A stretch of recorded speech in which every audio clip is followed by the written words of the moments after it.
all right. We here, Epi 1. So welcome to Walking Against the Current. where we believe in courageous conversations. Yes, sir. Yes, sir. So listen, this is new, Yeah, right? My name is Lawrence.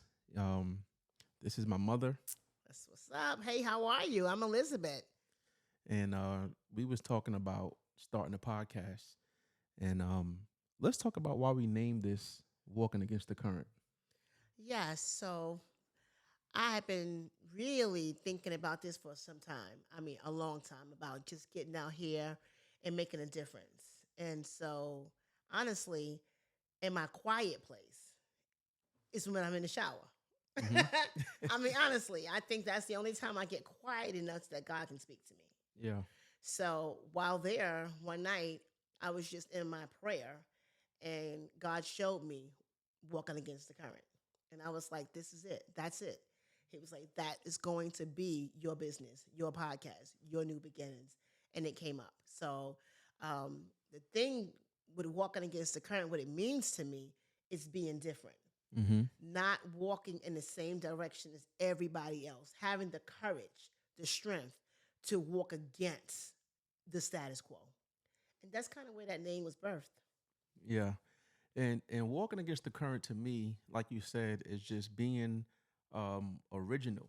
You know, Right, when you look at society and you look at people nowadays, is everybody go with the flow. right. Everybody go with the new wave.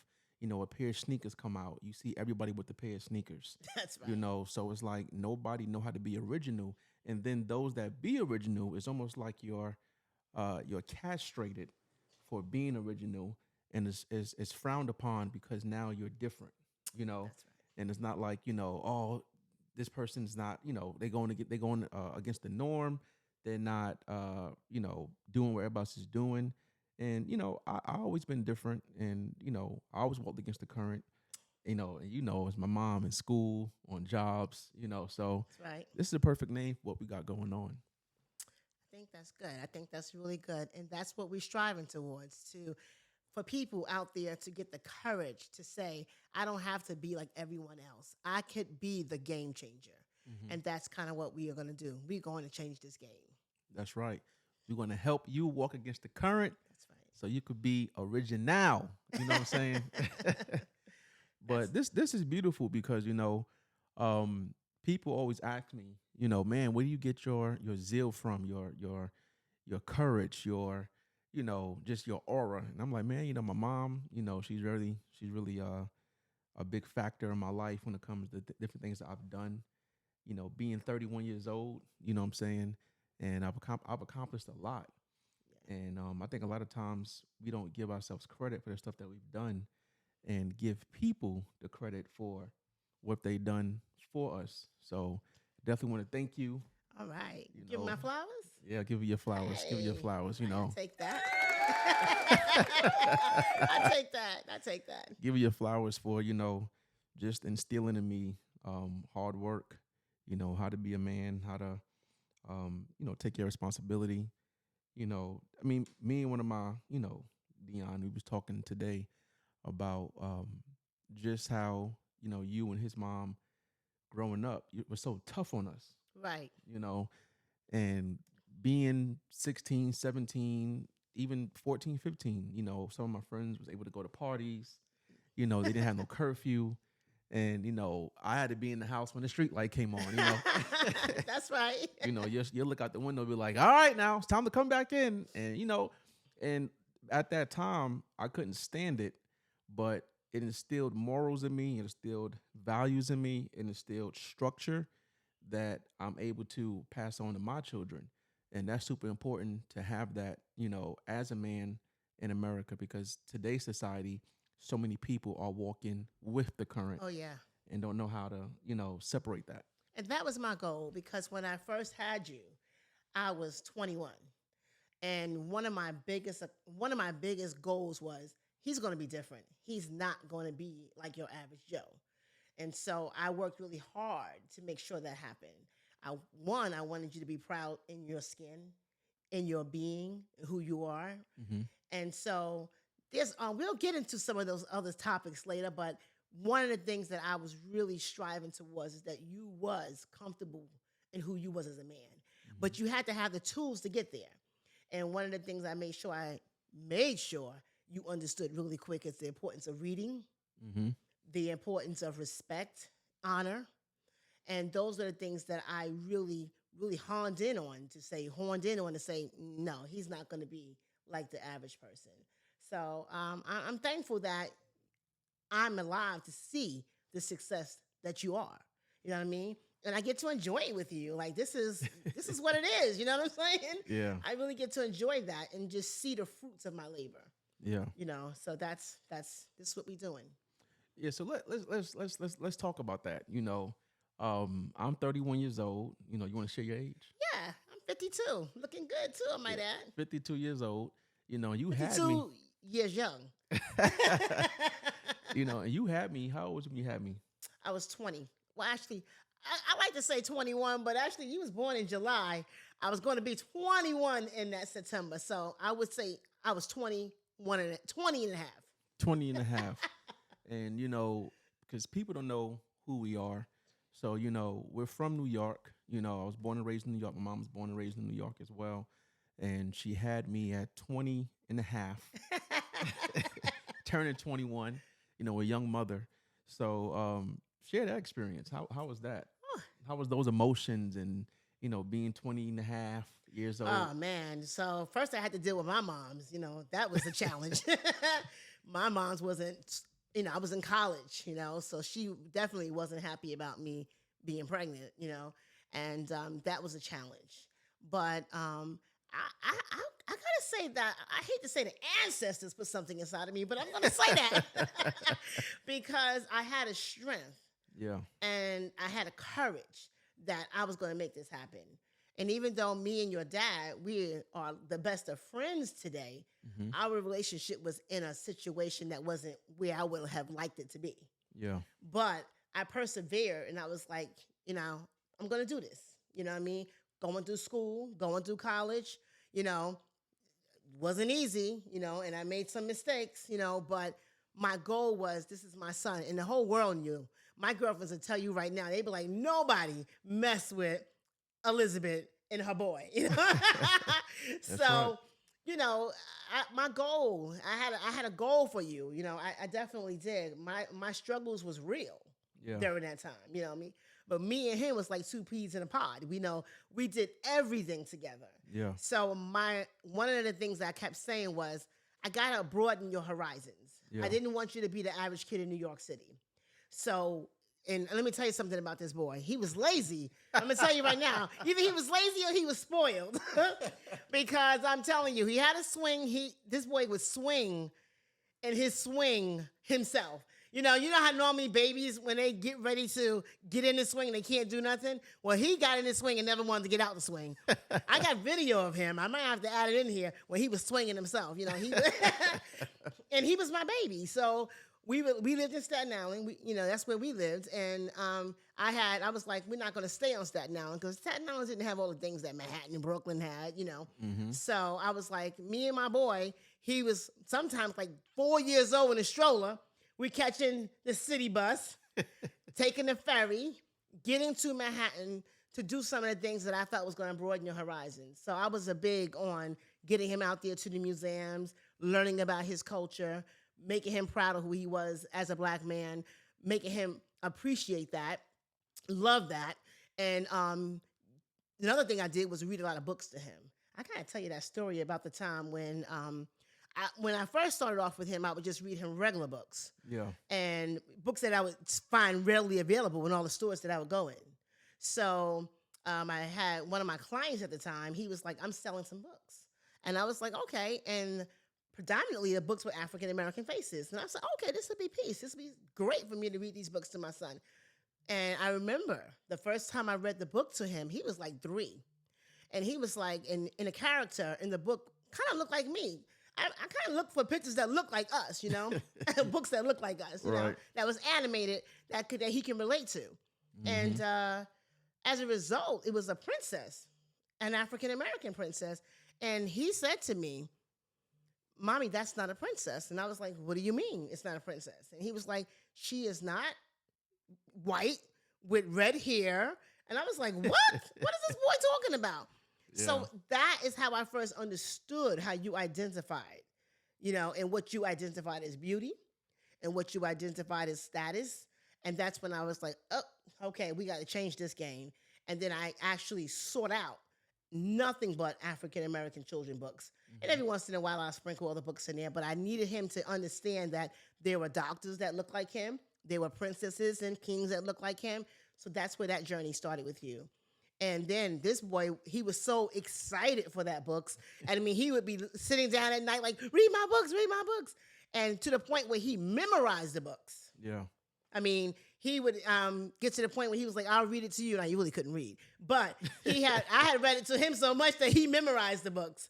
So he had an early learning and yearning for reading and understanding. So those seeds was planted in you. So I think that was our journey in our early years, making sure he was well rounded in Yeah. reading and understanding. And then, of course, when he got into school, making sure I stayed on top of his education and making sure his teachers treated him properly because I would go in if they didn't. Oh yeah. Well, we got So, stories about that. yeah, we got stories. Just making sure that foundation was there. And he was an absolute obedient child. He still is. That's why I'm here with him right now. We can roll together. We are friends. You know what I mean? Yeah. I feel like I grew up with him, in many ways, but he always knew the lines not to cross, as my son. But at the same time, we are best of friends and we have a great relationship. And I know that we have like minds, Oh yeah. very much like minds, and we want to make a difference. We want to, I hate to sound cliche, we want to walk against the current. You know what I Yeah. mean? Yeah. That's what it is. Absolutely. Yeah. And that's beautiful because people don't understand. It's a saying that it's never about where you're going, it's where you're coming from, and where you come from dictates where you're going. Because people say that all the time. I'm from here. And coming from don't always mean a location. It can mean emotion, right? Because people could be coming from a bad relationship, coming Mhm. from a divorce, coming from being cheated on, and all those things dictate their mindset moving Mhm. forward. So where I came from, what you raising me was, how to be a strong young black kid to eventually become a strong black man. How to read, how to pronunciate, how to speak with elegance and speak eloquent. How to act in certain rooms and certain environments. And being in New York is so diverse. You Right. got white, black, Indian. I mean, some of my best friends was an Italian, a white guy, and a black kid. Those are my Right. three, and a Mexican kid. That's right. Edwin. Shout out to Edwin. Edward was my dog. We got That's in so right. much trouble, and here it is. We young. I got a white kid, who was white and Italian, a black kid. So I'm Vincent, Jamal, and Edwin. You know, that was my crew, and I was the other black guy, and though there was color, it wasn't like how it is today. You know what I'm saying? And even growing up back then, Yeah. having those principles instilled in me helped me to be confident in those type of environments, even as a child. Yeah, and I want to jump in with that because all of my friends, my best friend was Irish, Hmm. Puerto Rican, African American like myself. So I made sure to keep ourselves surrounded around multiple cultures because that Yeah, was important. I just didn't want you to be, oh, I'm a black man, I'm a black. No, no, yeah, I wanted you to understand that everybody is the same, hmm, but at the same time, the westernized culture is forced on us. So I wanted you to have an even balance, yeah, like to understand the importance of European history, but also to understand the importance of African American history yeah, and have that balance. yeah. And I want to go back even to birth. I want to go back again to, like you said, being 20 and a half and Right. having me, and that experience with supernatural, Hmm. that you experience, and even to the point where um, I was in labor and they thought I was dead. Right. With just being not moving in the wound, and to you having 50 stitches, Ugh. me being born with a hole in my heart. I look at my life and I'm like, man, I had adversity since birth. Hmm. And so the trials and tribulations I go through today, in today's time, you know, and the pastor Rose said something so profound. He talked about um, God has a way of reminding you about certain things. Right. And when you're going through certain things, it's so imperative to remember where you came from. Going back to remember, right? Because you remember that He's brought you through that, Right. and He never put too much on you that you can't bear. So just even thinking about that back then of how the adversity you had to face being a young mother, to me having to face being born with a hole in my heart, being in labor, not moving. People thought I was Yeah, not alive. actually, It yeah, was, it was a you lot. dealt with a lot because when I went to labor with you, my water broke, and so I would think that I would be having a baby the next few hours, but that wasn't the case. Mhm. I didn't get the best. I don't want to say the name of the hospital, but I didn't get the best care. I don't know, but God was always there. Yeah. He was always there. So I was in labor with this boy for 29 hours. Whew. 29 long, painful hours. And I was young, and so I didn't understand a lot what to expect. All I knew I was in immense pain. It was like, oh my God. And so as we get older now, when I had your siblings, I knew the right questions to ask. I was way more knowledgeable what labor looks like and what I should expect. I didn't know that when I was having you. So I didn't get the best of care, to be quite honest. So I now know that he was really left in the womb too long. Hmm. So I'm taking all this pain pills, not pills, excuse me. I was taking, what is that? Potassium. What is it called? What, the epidural? Not I had the epidural, but it's also something they can put through your IV. I can't think of the name. Something with a P though. Something with a P. And so they was continuously giving that to me. So what was really happening was he was high. So he got to the point where he wasn't moving, and I'm having contractions, and you just was there. Mm. So as a result of that, being in there for so long, being in the womb for so long, and being in labor for so long, you actually swallowed first stool, Mm. which is extremely dangerous. And when you swallow first stool, it can actually cause brain damage. Mm. Now, take that with the fact that he was born almost 11 pounds. 11-pound baby. Oh my God. And 50 stitches. I was like, when he finally came out, and it was like, oh my God, he's so big, but he was so wise, even at birth. Eyes open, looking around the room, scanning the room like I'm in this world. And I'm thinking, okay, I'm going to get a stitch or two, not understanding. And I'm like, how many stitches I'm going to get? And he's like, 50. I said, what? He said it again. I said, what? He said, 50. I said, oh my God, I was like, what? So yeah, 50 stitches because that's how, you did some damage. Yeah. You did some damage. So when he, now you got to imagine this 11-pound baby, when they finally take him out and they put him on my chest, they realized that he was having some respiratory distress. Mm. So they took him immediately into ICU. And I didn't even understand what was going on, but thank God for my mother praying, the church praying. And so finally, when I get a chance to see him again, he's in ICU with babies this big. And I'm like, where's my boy? And they like, he's over there. He looked like a big old watermelon in a in a bowl with a bowl of grapes on there. I was like, my God. And so yeah, he went through all of that. And matter of fact, I was discharged before you came home. Like I had to leave you there. Mm. And that was very, very, very hard for me because it was like, why?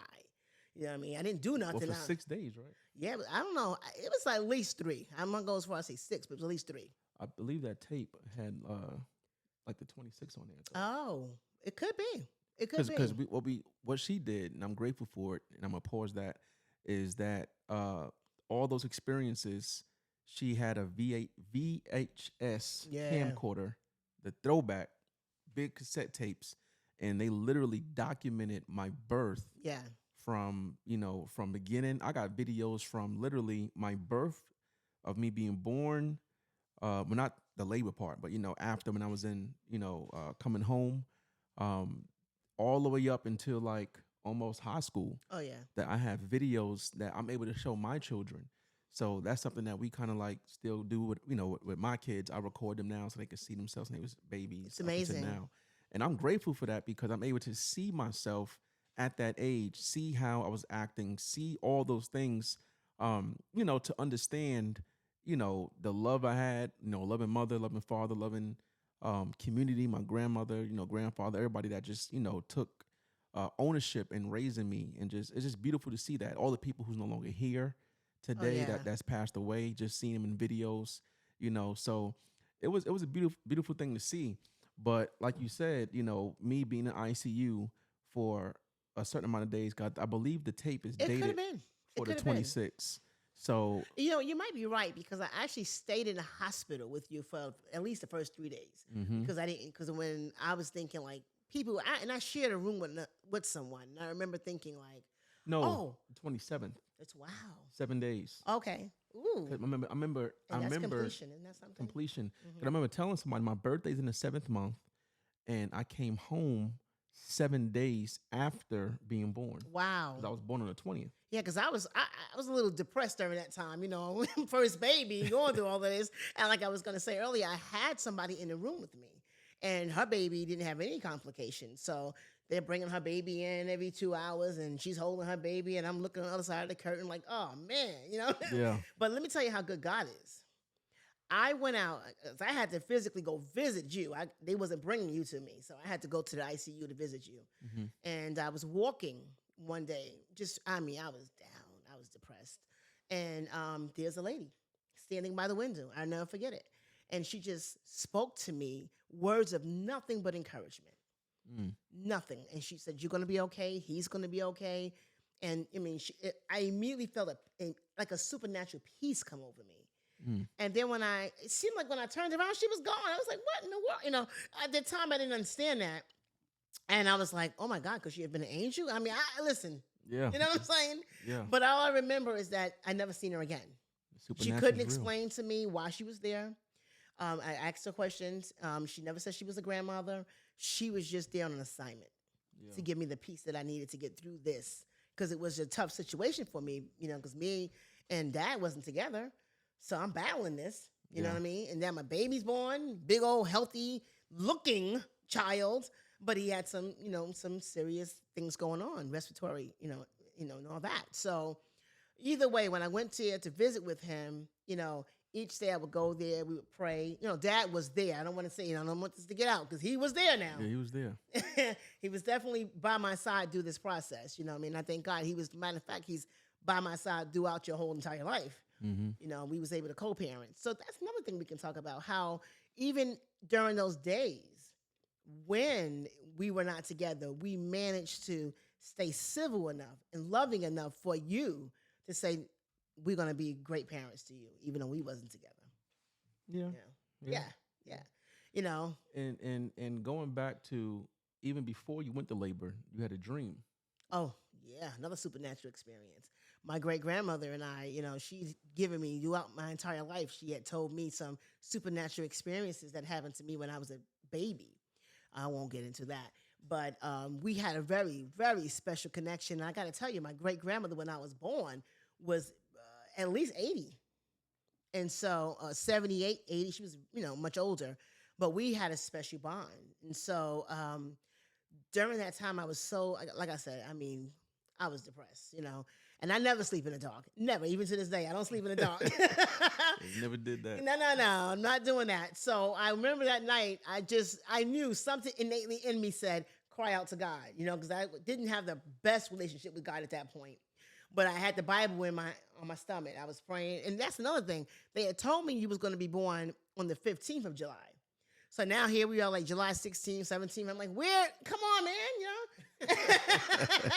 feet swollen, And I wanted to be out with my friends and, do the things that they was doing. And I'm like, this boy is not coming. Well, I didn't know he was a boy because I didn't want to know the sex. But either way. Oh, I didn't know that. No, I never knew. Oh, wow. I had two names. I had Chantasia for it was going to be a girl. Lord, no. I'm going to say something. What kind of name is that, man? That was my name, okay. And then, of course, I had, my middle name, which, I call you. Yeah. You want to say it out loud? No, you're fine. That's cool. I call him K Priest.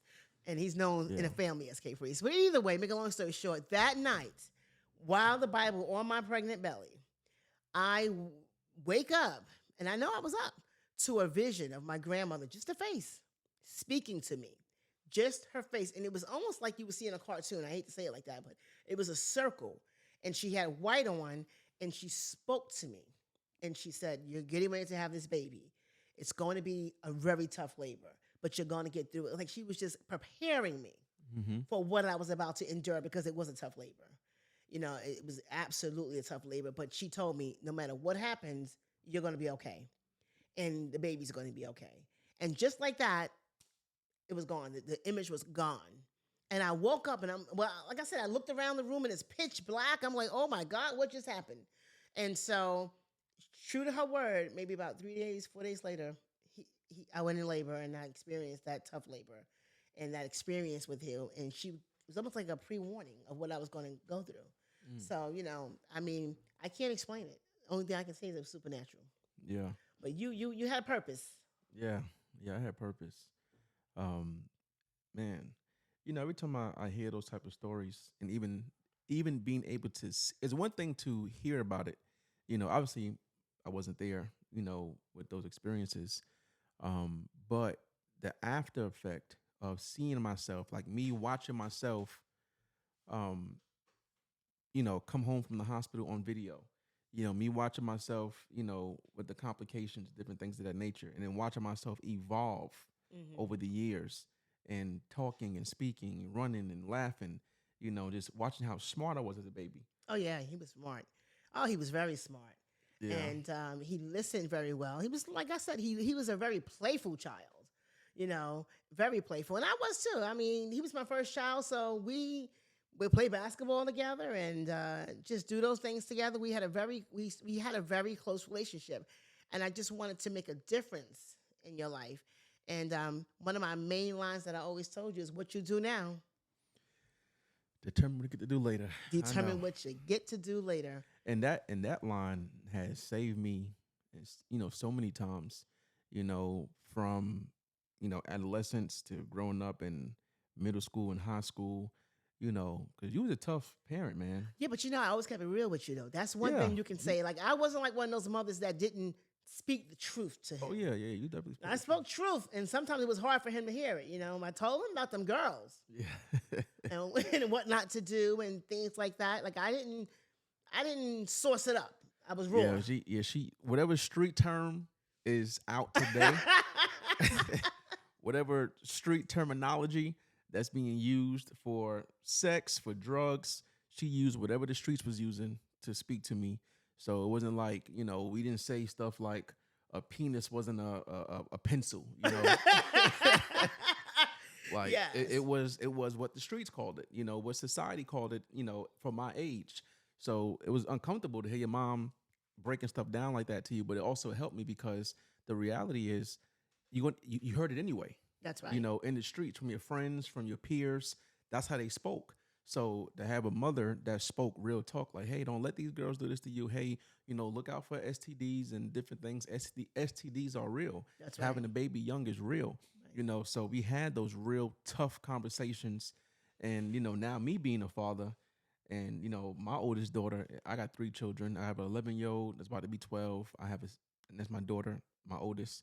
I have my son who's a junior and he's 7. And I have my baby girl who's 6. So having an 11-year-old, she's like, I look at her now like, oh my God, I remember being at that age. Oh yeah. She got a cell phone. She's dancing. I got beautiful children. So I'm like, oh, some knucklehead boy. I'm like, listen, I got my gun ready. I'm not, I tell her all the time. And I taught to her real. Like, don't let nobody touch you.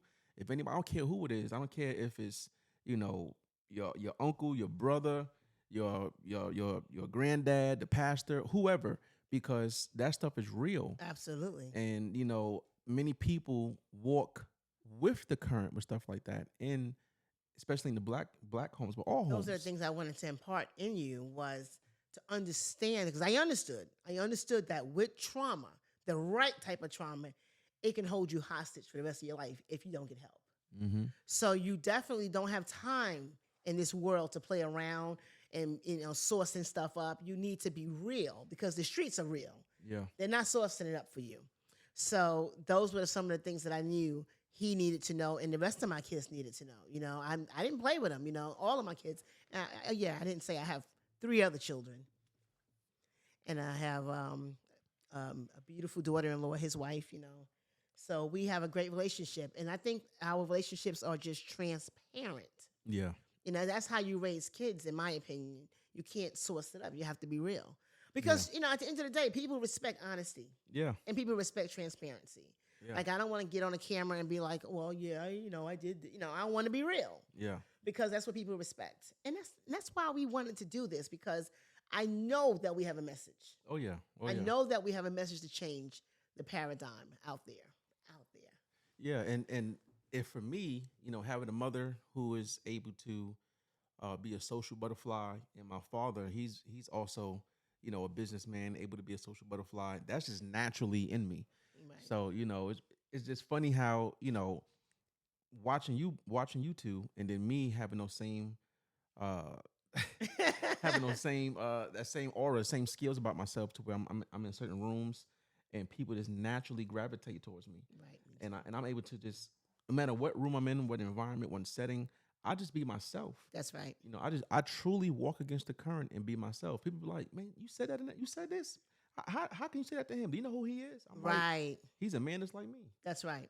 I'm not sitting here, I'm not serving no man. I'm not praising no man like you, God. You a man just like me. Like, hey, how you doing? Man, you can't talk to him like that. You can't speak to him, man. Hello, sir. That's hello, right. ma'am. And I've always been that way, and that has helped me. I'm laughing because you remember when you was young, and I told my kids that when you look at a man in his face, look in his eyes. Yeah. Because historically, he wasn't allowed to do that. Right. So when he was growing up, not just him, all of my kids, it was like, look a person in the eyes. Don't look down, because that shows weakness, and it shows what's the word I want to say? Oh, help me, Holy Spirit. It doesn't show confidence. Yeah. Shows a lack of confidence. And when you look somebody in the eye, you shake their hand, I'm just as important as you are. That's right. And, and like I said, the tough love that I received, has helped to shape and mold all of that.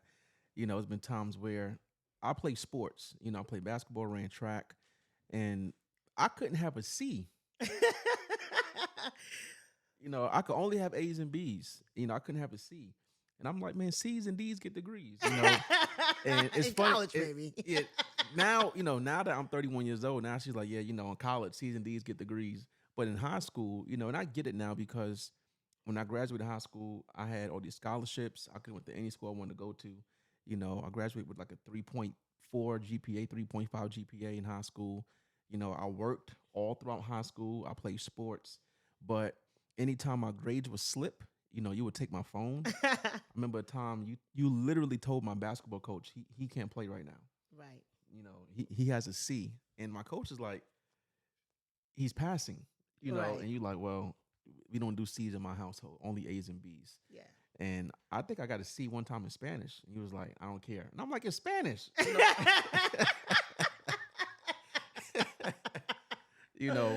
I remember times, you took my car. Oh, yeah. I had to ride the bus, and my friends would be like, Lawrence, you on a bus? You on a bus? You don't got your car? And I'd be like, yeah, my car's in the shop. You know what I'm saying? Getting some work done. The whole time was parked right in the That's driveway. right. That's right. Because I saw greatness in him. He had great leadership skills, even as a child. You couldn't do nothing in front of this boy unless you want it to be told. I mean, like when I would have company in my house, I didn't have nothing to worry about if I had to go to the store. I had him there. He was scared in the room. You know what I mean? Yeah. And he was smart, and he was wise, and he had wit. And people didn't understand it because he was so young. Mm. So, I remember one time, this is a funny story. I left him in the house. I went shopping with my friends, and I left some friends in the house. And I guess they figured, okay, Lawrence is like maybe 7, at the time, 6, 7, 8, maybe 8 at most. They figured they can just do what they wanted to do in the house. Now, he was smart enough to know not to say nothing. Mm. That was one of the things I told him. I said, look, if somebody's doing something, if somebody's, treating you some kind of way, if they're an adult, you let me know, because I'm going to fight that battle. Mm-hmm. So he remembered that. So he sat and he watched this man go in our refrigerator and take out our juice and drink out the bottle. Yeah. And I got home and Lawrence was smart. He gave me the eye like, and I'm like, what's up? And he's like, so I knew what that meant. It was like he got something to tell me. Yeah, that was that code. The eyes was the code Eyes was word. the code. So I went over and I said, what's going on? He was like, don't drink the juice. And I'm like, what are you talking about? He was like, don't drink the juice. He drank some. And I was like, what? And I was livid. And I went right to him. And he was looking at Lawrence like, oh my God, he Yeah. wouldn't have thought that he was going to come back and tell me that or that he's seen it. Nothing was getting past Lawrence. I'm telling you right now. Yeah, it is crazy. I that, trained him well. Yeah, you did. And it's crazy because, looking at myself today, I got into law enforcement and, was able to work my way up from starting out in security, well, going to the army because I had a baby, young, following my footsteps. Oh, man, don't blame me. Don't make me say what my mother told me. Well, you made your bed? No, something worse. Oh, Lord. But I had my daughter at 20 years old. I was 19. I was 19. I turned 20, and I went to boot camp in the Army, and turned 20 in basic training, and came home. Got married young, had my first daughter, and now, like I said, my wife name is Sharonda. We got 3 beautiful kids. Yeah. But that was tough. But what helped me being a young father was the principles that you instilled, and also being able to see, experience. That's why exposure is so important. Absolutely important. And Lawrence, he was as a young kid. I had 3 other children. Yeah. The rule in the house was you eat, you drink, you help babysit. Yeah. So he was a very responsible brother. So he grew up. I was the older sister as well. So you know, he would help me with the kids. He would babysit when I had to go to the store, go anywhere. He would clean up. I had to teach him how to clean. Yep. And there's no excuses. You're a man, but you need to learn how to clean. And to this day, he's an excellent cleaner. Yeah. I tell his wife all the time. I say, look, you need to be patting me on my back. Yeah, you got a good husband. She don't know what she got. Man. Yeah, he know how to change diapers. There was nothing that he didn't learn how to do growing up in our household. Yeah. You had to learn those things, and it has absolutely benefited you in your life. Yeah, it has, and that's what kept me going. Number one, you teaching us about God and Jesus Christ, but just watching the strength, watching the, you also always say, what would the ancestors do? What would the slaves do? Right. They didn't have no option back then. Right. And I think too many times in society, we give ourselves too many excuses, too many options. Oh, I can't do it.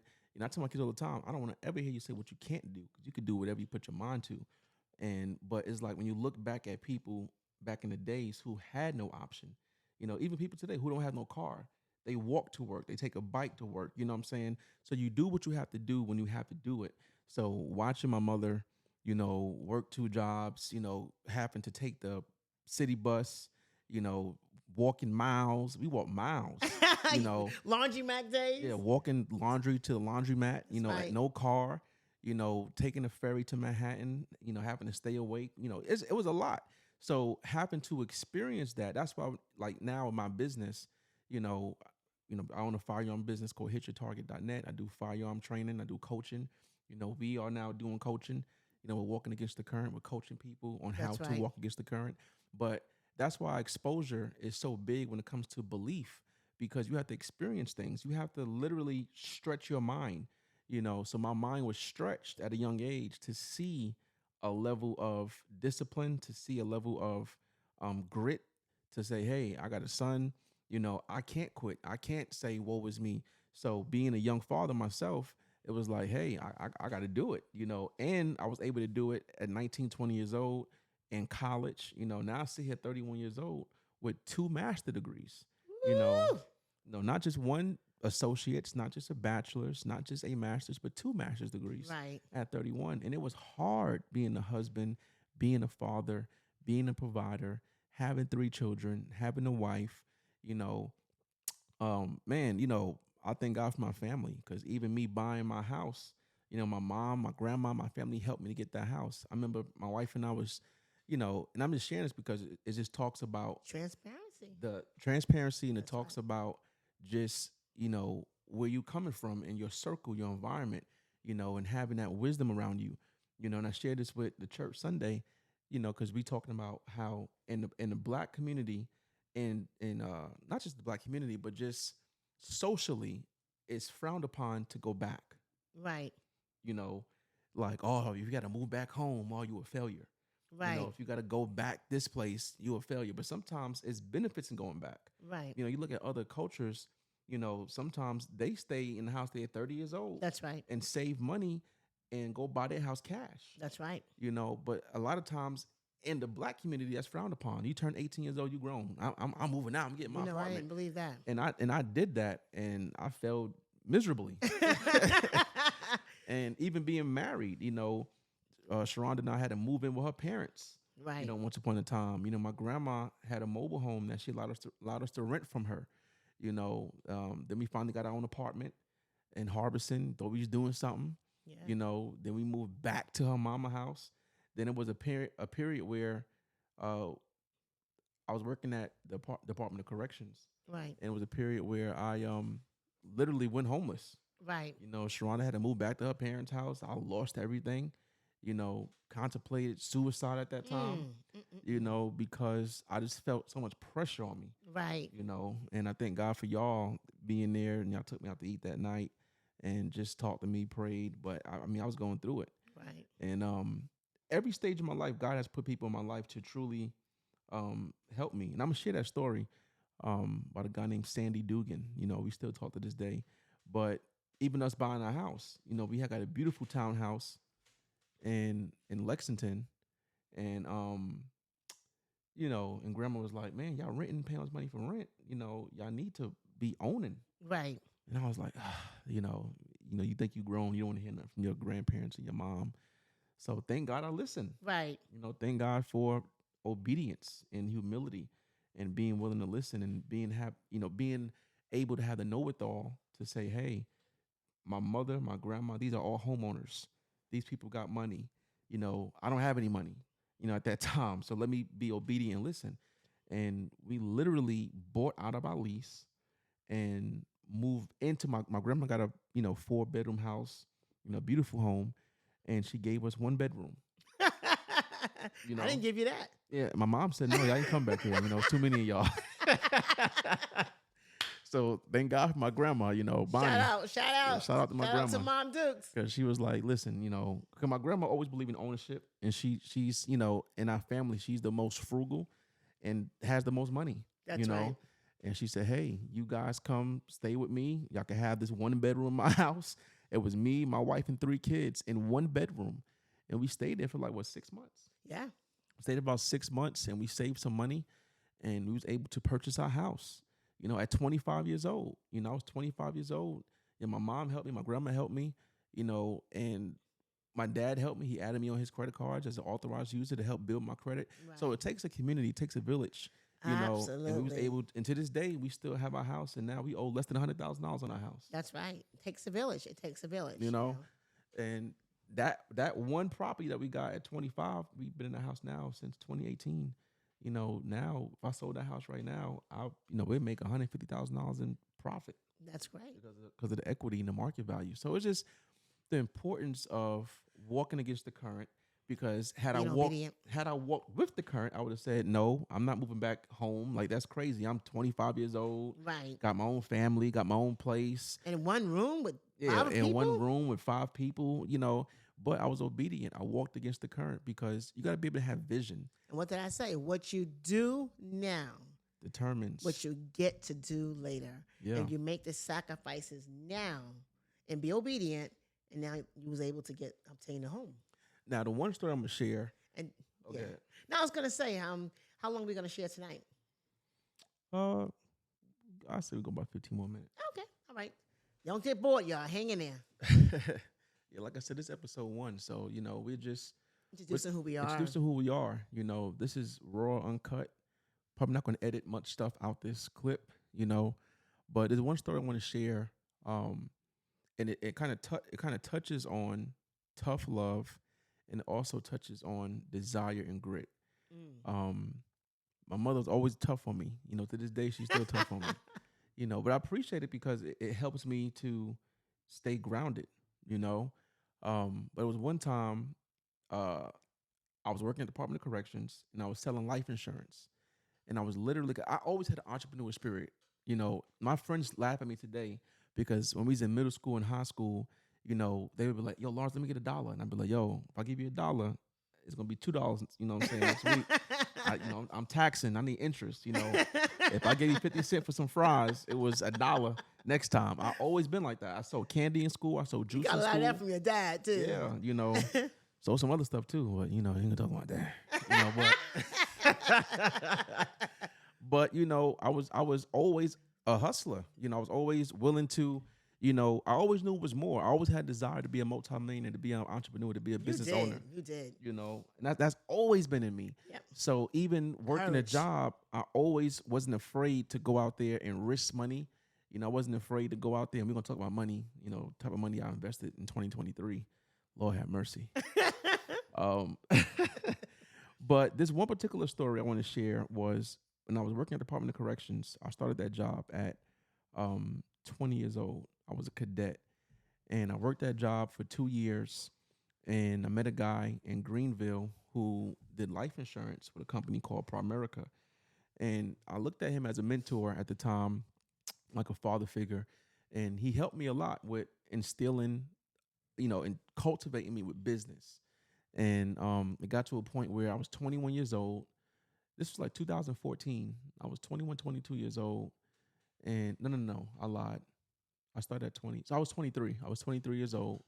And I was making $1,000 a week selling life insurance. And we had something called the BBC, which stood for the Big Boss Club. And if you did $3,000 in premium, that at my contract, that paid me $1,000. Okay. Every time I sold $3,000 of life insurance in premium, that paid me $1,000 cash. So we had a promo that if you could do $3,000 a week, that was paying you $1,000 a week. So I'm 23 years old, working at the Department of Corrections. At the time, I was making like $30,000 a year. So my check was like $800, $900 right every 2 weeks for the 1st and 15th. But then I'm making $1,000 a week selling life insurance. And at the time, my mentor was like, I did that for like 4 weeks in a row. He was like, bro, like imagine the time freedom you would have if you stopped working a job and put all that time into the business. Imagine what you could do with all your time. Right. And, it's important to seek wisdom and God. I think I talked to you about that at the time. He was like, he was like, I don't know. This is your bread and butter. You young, at the time, we only had one child, Aaliyah. And he was like, hey, you a man, Right. And I left my job. And when you in sales and entrepreneurship, there's nothing wrong with a job, but I think there's something wrong with only having a job. Right. Okay. Because there's nothing wrong with a job. You can have a job, that can be your bread and butter, but always, if you have a 9 to 5 to pay your bills, make sure you have a 6 to 10 to fund your dreams. Right. Okay. I like that. So I was like, I'm gonna take a leap of faith. I never been afraid to quit a job. I never been afraid to take a leap of faith and start something. And I never forget, I quit my job, and now the conversation I have with people about life insurance, they'd be like, "Oh, I need to pray about it." I'm like, "Pray for what?" You need you're gonna die one day. You gotta have life insurance. So all that pressure came on me because now I had bills, I had a wife, I had a daughter, and I forget, I had to humble myself and go back. Right, we talked about going back. Right, I had to humble myself and go back to the Department of Corrections, but my pride wouldn't let me go back to the prison that was right here in Columbia. Right. Because I never forget when I left the job, it was like, man, you gonna quit? Man, you doing good? You gonna quit? I'm like, yeah, I'm quitting, man. Man, I'm part of the BBC, the Big Boss Club. I said, man, I'm gonna take a chance on my dreams and goals. Right. Which is I'm like, man, y'all can stay here and be slaves all you want. I was young. I was 23 years old, and Department of Corrections in South Carolina, being South Carolina, there's multiple prisons out here. So there was a prison that was in Greenville, with like Pelzer, South Carolina, and I was like, well, I have an office in Greenville, so Pelzer is not far. So I'm like, let me take the job out there. Right. At least somebody got to know I'm back. Right. So we ended up losing everything, Sharonda and I, and she moved back home with her mom. Right. And I took a job at Pelzer. Well, it was called Perry Mm-hmm. Correctional Institution. And how they did for the pay scale, they was a month in the hole, Mm. which means I didn't get my first check to a month after working. Oh man. So I never forget. And the schedule works like it's a 14-day cycle. So it's, and there's a reason why I'm explaining this. So you work Monday, Tuesday, you off Wednesday, Thursday, then you work Friday, Saturday, Sunday. Then it flips. Then you off Monday, Tuesday, work Wednesday, Thursday, and then you off Friday, Saturday. You know what I'm saying? So it's like a rotating schedule, 14-day cycle. So I never forget. I worked there, and I'm in Greenville, and I'm like, oh my God, I got, I'm homeless, you know. Right. And when I started when I started when I started the job, I had just bought a charger. That's when chargers first came out. Oh man. And I bought a white charger, put the rally stripes in. I had TVs in there. I thought I was doing something. And Right. I was doing something. And that's all I had. I had my charger. And I never forget, I met a guy named Sandy Dugan. And me and Sandy, it was a group of us, but me and Sandy kind of clicked during orientation. He was like, man, you driving from Columbia every day to Greenville to come work? I'm like, yeah, man, Foolish pride. Yeah, foolish pride. I'm like, yeah, man, I'm driving, which is crazy. I could have took my job right back in Columbia, been back in Columbia and been okay, but my pride would let me go back. So I took a job an hour and a half away just so people wouldn't know I was back. Like people don't talk, you know what I'm saying?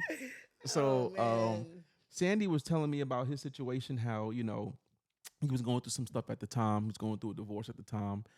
And and he was like, man, brother, Sandy's a white guy.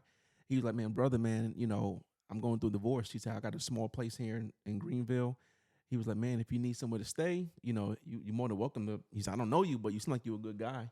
You're more than welcome to come by the house and, crash. Wow. And I'm like, nah, man, I'm good. I'm going to drive back and forth, I'm like, nah, man, I'm good, bro. I'm good. You know what I'm saying? And I never forget, I was literally this is when Planet Fitness just came out. Right. And this was like I said, 2013, 14. And this is when Move Fitness was Gold's Gym. Mm-hmm. And I forget, I was going to like Gold's Gym. I was going to Planet Fitness. They was, I don't know, I'm not sure they still do it now, but they was giving out like 7-day, 14-day free trial passes. Mm. And I was going there acting like I was going to work out. I used to call her and tell her this. I used to go act like I was working out, but I needed a 14-day trial so I could take a shower. Man. And I used to go to and I used to space it out. So I would go to like Gold's Gym first, get a 7-day trial there, Then when that expired, I go to Planet Fitness, right. And at the time, my mentor, I asked him, can I stay at his house? And I remember at the time he was like, no, he was like, I got a wife, and my wife and I, we like to walk around comfortable, and that really crushed me back then, because I was like, crushed me too. I was like, man, I looked up to you, man. I'm 23 years old at the time. He was like 40 something years old. I'm like, man, bro, you got in my head. You've been mentoring me. You got me to quit my job. I got a wife. I got a baby. And I quit my job following your lead. And now I'm struggling. And I'm like, bro, I'm working. Can I get a pillow? Can I get a pillow? He's like, nah. He's like, you can sleep in the office though. And he had a 3,000 square foot office. And oh yeah, I remember this. He gave me an air mattress, like not the big deluxe one. I had a little. No, I'm sorry, he didn't give me that. Sharonda mom, my mother-in-law had an air mattress, and it was like a little one low to the ground, A little puff. And we used to do opportunity meetings. So I got a team of people that's driving from Columbia to Greenville. Yeah, we're gonna win. We're gonna be successful. And at the end of the opportunity meeting, I'm telling people, man, drive safe, get back home, And I'm locking up and I'm staying back in the office, sleeping on the floor. Oh, man. And it's pitch dark. I had a little gun back then. I got my CWP when I was 21, so I had a little gun.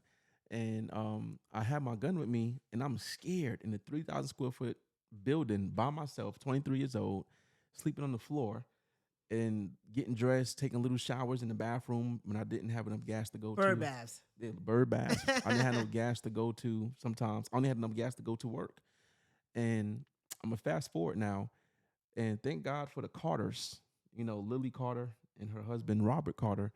They actually found out what was going on, and they actually brought me into their home. Hmm. You know, So God has sent people God in your always life. sent people in my life Yeah, to ram in the help me, bush. a ram in the bush. But before I met the Carters, going back to Sandy, that particular day, we was off that weekend. My mind was so warped back then because I was just so confused. But that particular day, I only had to work. I worked. That was Wednesday. I only had to work Thursday, and I was off Friday, Saturday, Sunday. But you had told me that morning you was gonna give me $20 for gas. I did. You remember Okay. that? Ah, not So really. so you said I'm gonna give you $20 for gas, and I was like, okay, I'm gonna drive an hour and a half back to Columbia just to get $20, get a hot meal, take a shower, sleep in a real bed, and I was gonna drive back because the shift was like 6 a.m. to 6 p.m. So I had to be to work at like 5:30 in the morning. So I had to wait. I had to wake up at 4 to drive an hour and a half to get to work. But it didn't make sense looking back at it now. Why not just tough it out one more night Right. and then come home? Right. But I was so I wanted that $20, and I wanted a meal, Right. And I never forget. I was driving home, and it was a fork in the road. Those that live in South Carolina, when you go into Spartanburg, Greenville, 385, it's a fork in the road where you stay on 385 or you merge over to 26. And I got down there to that exit. I think it was like exit 30 or something like that. And I called you. I said, Mom, on the way home. And you was fussing at the kids. He was like, listen, listen, listen. He was like, I'm not giving you $20. He was like, listen, you a grown man. You made your own bed. Now line it. And you click, you hung up on him. Oh my God. Oh, bad and, mama. but you was showing me tough love. Yeah. Yeah. Because you knew what I was going through back that time. He was like, I told you don't quit your job. Mm-hmm. And he was like, I can't keep taking care of you. You a grown man, Married man. Too. married man. And he was like, and my mom, we all know if she's fussing at one child, you just get out the way. 'Cause if one person's getting it, we all gonna get it. You know what I'm saying? It's like those TikTok memes when Yeah. the guy you see the guy in the bed and you hear a mother yelling and he got out the bed and start folding clothes. And Yeah, mother's like, yeah. all right now, okay, you doing something, all right. Right. So we knew if my mama was yelling in the house and you was in that bed, you better get out that bed and start doing something before she come in that room. Something. You're right. You're right. You're right. So- That's the joke of the family. You're right. So and it's so crazy how you see that on social media and there's other families with the same thought process. No. It's like we all the same. Oh man. As Boy. human beings. What did grandma always say? Yeah. Cut from the same cloth. Cut from the same cloth. Mhm. But I never forget to the story when you did that. I was so hurt because I was like, man, nobody know what I'm going through. I'm Right. homeless. My wife is with her mom, my daughter. I can't see my kid. I'm literally sleeping in my car. I'm sleeping Low. and I'm like, I feel like my mentor betrayed me. Right. You was low. I was low. And never forget, I was sitting on the side of the road and all these 18-wheelers going past me. And my charger was like just rocking. And I had enough gas to either make it to work the next day or make it to Columbia. As I'm sitting there, my gas light comes on. Oh man. And then it starts raining. So I'm Oh like, man. what? Perfect storm. I'm like, what in the world is going on? So I was like, okay, God, I'm just going to stay here because I didn't have enough gas to go anywhere. I'm just going to stay here. I'm still in my uniform. I worked all day. I said, I'm just going to stay here and just drive to work tomorrow, somehow get there and find some way to get back home. And as I'm sitting there, I don't know what came over me. I just started crying. Anger came over me. Mm-hmm. It was like demonic because I was like, I'm going to show everybody. My mom, she didn't want to give me $20. My mentor, he didn't want to take me in. My wife, I think we was fussing and she upset because she had her mom's house. I said, I'm going to show everybody. I said, I'm just going to end it all. And I had a small 380, an old dusty, rusty 380. And I figured I pulled that gun from underneath my seat and I was crying profusely. I mean, I was just like crying. It's raining. Yeah. And I'm like, oh my God, I was scared. I tried to pull the trigger and nothing happened. Like it jammed. Thank God. Thank God. I racked it and then I was going to do it again. I'm crying. And then my phone starts ringing. And I'm like, who in the world is calling me when I'm trying to kill myself, And I remember like, I'm like, who's calling me when I'm trying to, do this to myself, And it was Sandy. He's like, hey man, just checking on you, see how you doing on that road. And I couldn't even gather my words. I'm just like, I'm hyperventilating. I'm like, man, I can't take it. I can't do this no more. He's like, whoa, whoa, whoa, where you at, man? Where you at? And I told him I was at. He was like, do you have enough gas to make it to my house? And I was like, I don't know. And he texted me his address. And my car literally made it to his house on E. Mm. And when I got there, he was outside and he jumped in my car. He was going through it too at that time. And he drove me to a gas station and he gave me $15 for gas. Wow. And we came back to his house. He was like, "Hey man, this ain't much." He said, "But man, come inside." And me being crazy still, I'm like, "I'm gonna bring my gun 'cause I don't know who this guy is." So I brought my gun in the house, and he allowed me to take a shower. Wow. I think we made like some oodles and noodles, Wow. and we sat there, and me and him cried the whole night just talking Wow. because he was going through a divorce. I was going through. I was going through, and he was like, "Man, if you need a key to my house, this guy don't even know me. Man. Was a Gosh. complete stranger, Man. you know." And he just had a true heart of God and was like, "Hey man, if you need a key to my place, man, You I gotta try." find him. Yeah, I mean, we still Facebook friends. Oh, good. I always tell him, "Man, I appreciate you." Yes. And he tried to give me a key to his house. I said, "No, man, no." You know what I'm saying? I just met the guy. I don't want to like infringe on his space. But he allowed me to stay at his house a couple of times. Man. And Be one person away yeah, one person away. from a blessing. Yeah. And he helped me get back on my feet. He showed me, that hearing his story and his testimony, I was like, okay, I'm not the only one going through something. Right. And, Encourage you. and Yeah. we was encouraging each other. Mm-hmm. And then, like I said, from him, I met the Carters, who was an older couple that was also in business with me at the time. And they had a beautiful home. And they gave me their whole basement Wow. and allowed me to sleep in their whole basement. And I was able to stay there until I was able to get my first check. Right. And then I was able to move my family out, my wife's mother house. We got our place back again. And I eventually transferred back to Columbia. I let my Right. prod go. And I went back to Columbia and, it made sense. But I share that story because, man, where would I be had it not been for the spirit of, the spirit of the Lord, Moving. Yeah. sending people at that Yeah. time in my life, sending the Carters, sending Sandy, and then fast forward when I was back straight again, he went through a tough time and I was able to bless him with some money. Right. So every time I see him, I always tell him, "Man, thank you because God used you at that time to save my life. Absolutely. Had he not called me, I wouldn't probably be here And today." then think about it. Here I am saying no to the 20, not realizing how low you are. And that is what walking against the current is essentially about. Understanding, sometimes people are going through stuff. So now my mindset is different. When Yeah. I meet people at work or anywhere and I see them, somebody else might say, "Oh, they're this, they're that." I'm looking deeper Yeah. because people are going through so much. And that's why we offer this counseling, Yeah. this coaching that we want to be able to, because we understand and Yeah. we want to make a difference. And that's Yeah. what this is. This has been real peace tonight Yeah. because it shows you what adversity, but it also the adversity that you had and also that I had, when I was raising you as a Mhm. child, a young mother, but it also shows you the other side. Yeah. The other side. The other side, life could look a certain kind of way today, but there's the other side. Mm-hmm. So always be encouraged and always be willing to help. Yeah. Because you never know, you could be literally saving somebody's life. That's why God wants us to serve. Yeah. Gotta serve. Gotta walk Gotta in serve. love. You gotta walk in love. You gotta be obedient. Something you get a yearning to help somebody, help them. Yeah. You know what I mean? Trust God that He's going to get you to do that and bless you back. It's a quote, and I'm gonna end with this. Yeah. You cannot go wrong by obeying God. No. Right? You cannot go wrong obeying God, and you cannot outgive God. No. It's just, I mean, we could talk all night, and we're gonna save this for future episodes because we got so much to talk about.